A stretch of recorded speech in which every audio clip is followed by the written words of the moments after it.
ప్రియ సహోదరి సహోదరులారా, ఈనాడు మనం ఆలకించినటువంటి ఈ యొక్క సువిశేష పట్టణంలోను మొదటి 2 పట్టణాలలో ఒక విశ్వాసికి ఉండవలసినటువంటి లక్షణాల గురించి ప్రభు చాలా క్షుణ్ణంగా తెలియజేస్తూ ఉన్నాడు.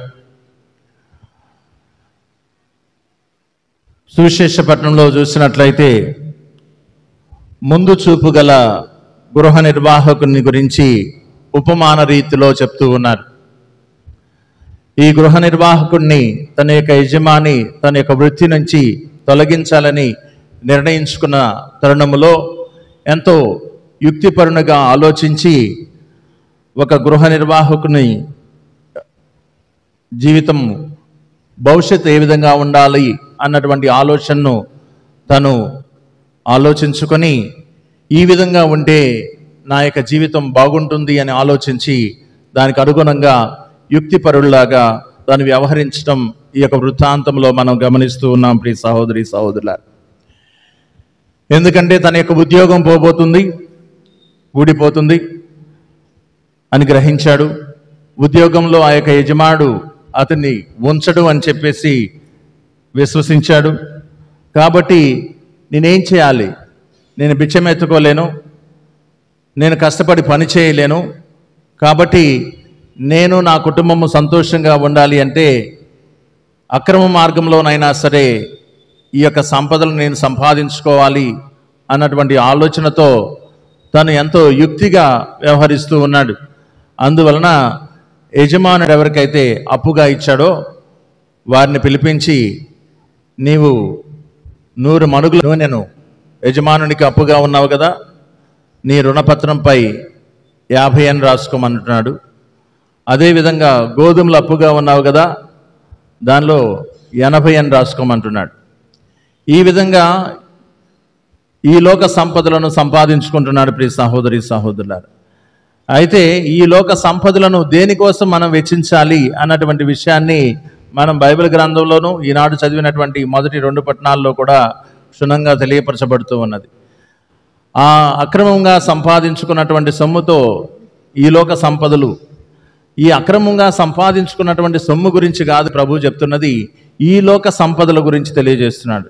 ఈ లోక సంపదలు నీకు నిత్య నివాసాన్ని సమకూర్చేటువంటి వాటిగా ఉండాలి అన్నటువంటి విషయాన్ని తెలియజేస్తున్నాడు.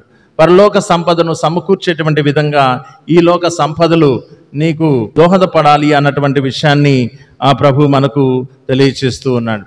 ఎందుకంటే బైబిల్ గ్రంథము ఈ లోక సంపదల గురించి, మనం సమకూర్చుకునేటువంటి గురించి అనేక విధాలుగా తెలియపరుస్తూ ఉంటుంది. ఉదాహరణకి, ఈ లోకానికి నువ్వు వచ్చేటప్పుడు నీతోటి పాటు ఏమీ తీసుకొని రావు అన్నటువంటి విషయాన్ని బైబిల్ గ్రంథం బోధిస్తుంది. అదే యోబు గ్రంథంలో చూసినట్లయితే, దిగంబరుడుగా వచ్చావు, దిగంబరుడుగానే నువ్వు వెళ్తావు అన్నటువంటి సత్యాన్ని యోబు గ్రంథం మనకు తెలియపరుస్తూ ఉంది. మరియు కీర్తనాకారుడు 49వ కీర్తన 17వ వాక్యంలో చూసినట్లయితే, చనిపోయినప్పుడు అతని వెంట సిరి సంపదలేవి కూడా పోవు, తనతో పాటు ఏ సిరి సంపద కూడా తన చెంతకు తనతోటి పాటు వెళ్ళదు అన్నటువంటి విషయాన్ని తెలియజేస్తూ ఉన్నారు. అదేవిధంగా లూకా శుభవార్తలో చూసినట్లయితే, ఓరి అవివేకి, ఈ రాత్రికే నీ ప్రాణము తీసివేయబడును, అప్పుడు నీవు కూడబెట్టుకున్నది ఎవరికి చెందును అని చెప్పేసి ప్రశ్నించడం మనం గమనిస్తూ ఉన్నాం.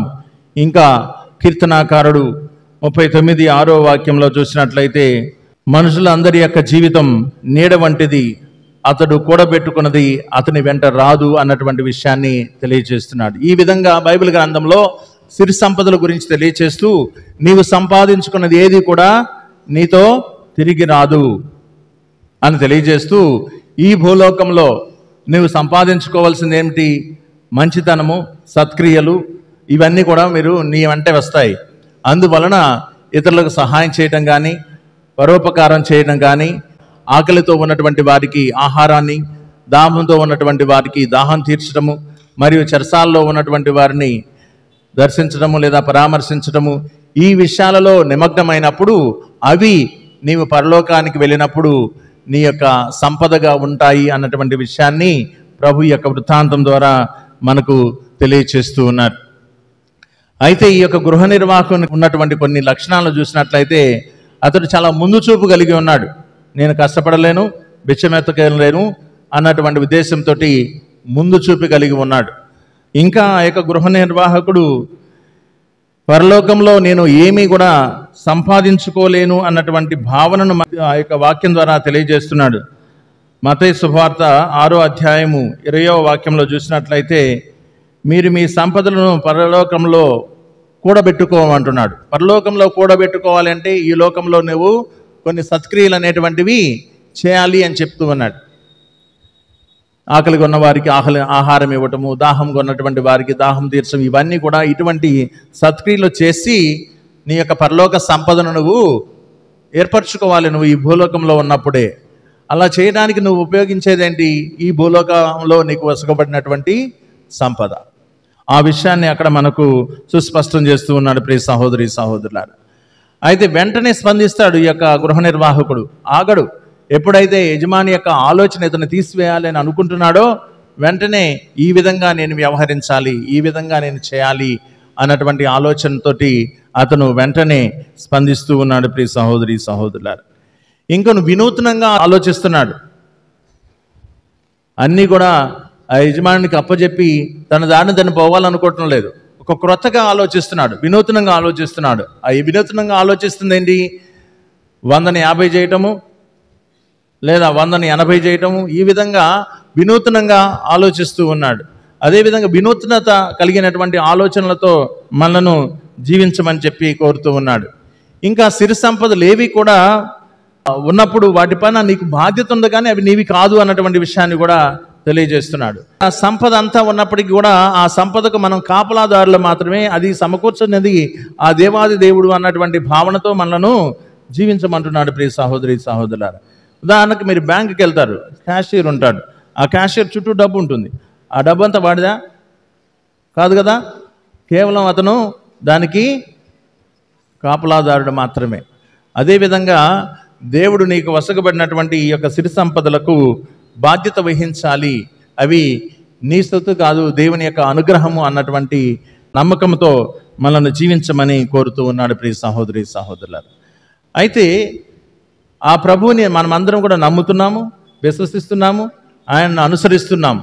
అటువంటి మనము నమ్మదగిన సేవకులుగా ఉంటున్నామా లేదా అని కాసేపు ధ్యానించుకుందాం. మనం అందరం కూడా ప్రభువుకి నమ్మదగినటువంటి సేవకులుగా ఉంటున్నామా లేదా?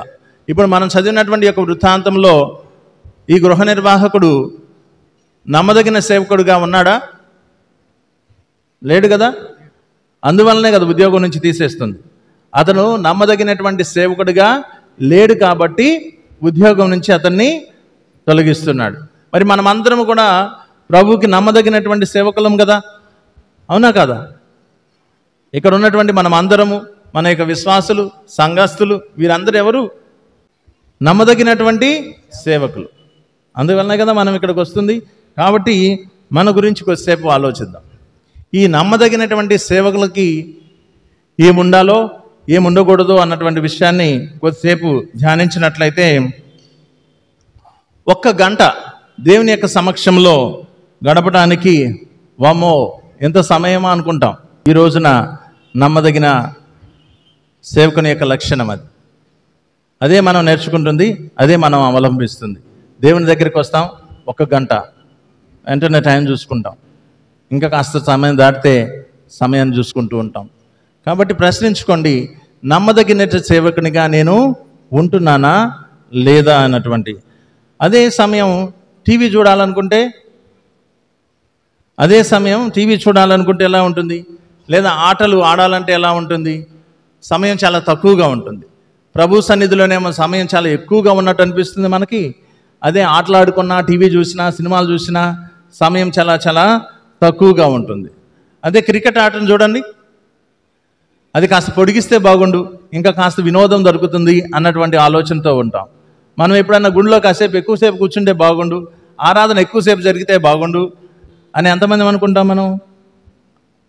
దానికి సమాధానం మీ దగ్గరే ఉంది ప్రియ సహోదరి సహోదరు. ఇంకా బైబిల్ గ్రంథం, ప్రతి ఒక్కరు బైబిల్ పట్టుకొని వస్తారు. కొంతమందికి బైబిల్ మోయటం చాలా కష్టం అనిపిస్తుంది, కాబట్టి వాళ్ళు షెల్ఫ్లో పెట్టుకొని వస్తారు.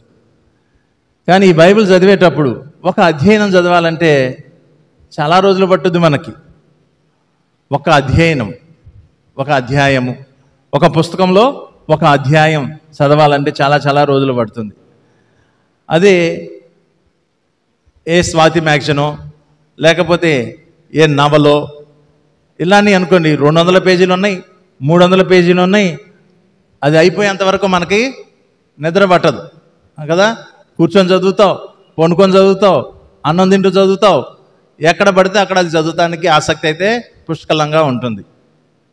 అడగండి, నమ్మదగినటువంటి సేవకుని యొక్క లక్షణము ఇదా అని అడగండి ప్రియ సహోదరి సహోదరులారా. ఇంకా చూసినట్లయితే అప్పుడప్పుడు సభలకు వెళ్తూ ఉంటాం.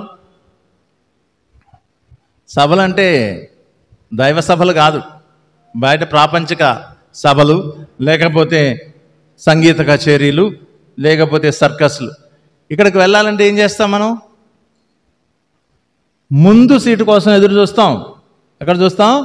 ముందు సీటు కోసం ఎదురు చూస్తాం ప్రియ సహోదరి సహోదరులారా. కానీ దేవుని దగ్గరకు వచ్చేసరికి వెనక సీట్ ఎక్కడ దొరుకుద్దా అని చూస్తాం అన్నమాట. వెనక కూర్చోవడానికి ప్రయత్నం చేస్తూ ఉంటాం. ఇంకా ఈ యొక్క ప్రార్థనా కూటాలు, ఈ ప్రార్థనా కూటాలు ఇంకా ఏదైనా ప్రార్థనా సమావేశం ఏర్పరిస్తే మనకు సమయం దొరకదు, మనకు లీవ్ దొరకదు. సమయం లేదు, లీవ్ లేదు, కాబట్టి నేనేమి రాలేకపోతున్నా అంటాం. అదే ఏదైనా పెళ్లి దొరికిందో, పెళ్ళి ఉన్నదో, లేకపోతే పెళ్లి పిలుపు ఉన్నదో, లేకపోతే పేరంటానికి వెళ్ళాలో, లేకపోతే షికారుకి వెళ్ళాలో లీవ్ దొరుకుద్ది, సమయం దొరుకుద్ది, అన్నీ దొరుకుతాయి. ఇప్పుడు ఇవ్వనటువంటి వాళ్ళు అప్పుడు మాత్రం తప్పనిసరిగా లీవ్ గ్రాంట్ చేస్తారు. ఇది క్రైస్తవత్వం, నమ్మదగిన సేవకుని యొక్క లక్షణం. ఇదో ఇది కాదో మీకు బాగా అర్థమవుతుంది అనుకుంటున్నాను. దానికి అనుగుణంగా మీరు ఆలోచించండి ప్రియ సహోదరి సహోదరు. ఇది ఇప్పుడు చెప్పబోయేది చాలా ముఖ్యమైనటువంటిది. ఉదాహరణకు సినిమాకి వెళ్తున్నారు, లేదా టీవీ సీరియల్ చూడాలనుకుంటున్నారు. ఈ సినిమాకి వెళ్ళినప్పుడు ఎప్పుడు వెళ్తారు? ఆ పేర్లు పడకముందే ఉండాలి. అక్కడ పేర్లు పడిన దాకా ఉండకూడదు. స్క్రీన్ మీద పేర్లు పడతాయే, ఆ పేర్లు పడకముందే మనం పోయి సీట్లో కూర్చోవాలి. అదే సీరియల్ అనుకో, మీకు తెలుసు నిన్న ఏం జరిగిందో సీరియల్, ఈరోజు వాడు ముందుగా ఒక 5 నిమిషాలు దాని గురించి చెప్తూ ఉంటాడు, ఆ సోది అంతా. కానీ ఆ సోది కూడా వినాలి, నిన్న చెప్పిన సోది కూడా ఇప్పుడు వినాలి అని చెప్పేసి మనం టీవీ ముందు కూర్చుంటాం. కానీ గుడికో నమ్మదగినటువంటి సేవకులం కదా మనం. గుడికి ఎలా వస్తున్నాం? గుడికి మాత్రం ఆలస్యంగా వస్తాం.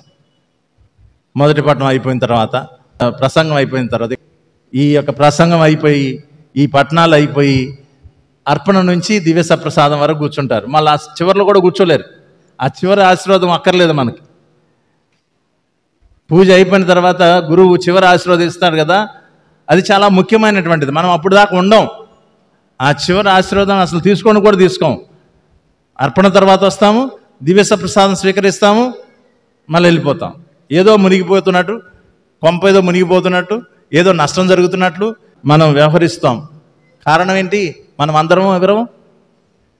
నమ్మదగినటువంటి సేవకులు. అదే కదా మనం అందరం చెప్పుకునేది. మనం అందరం నమ్మదగినటువంటి సేవకులు అని చెప్పుకుంటాం కదా. అది మనం తప్పు చేసామనుకోండి, మనం ఏదైనా తప్పు చేసామనుకోండి, అవి మనకు చాలా చాలా చిన్నగా కనిపిస్తాయి. అదే తప్పు పక్కనోడు చేశాడు అనుకోండి, ఏనుగు అంత పెద్దగా కనిపిస్తాయి. మనం తప్పు చేశాం కదా, ఆ తప్పు మనకు ఎలా కనిపిస్తుంది? చాలా చాలా చిన్నగా కనిపిస్తుంది. అదే తప్పు వేరేదేం కాదు.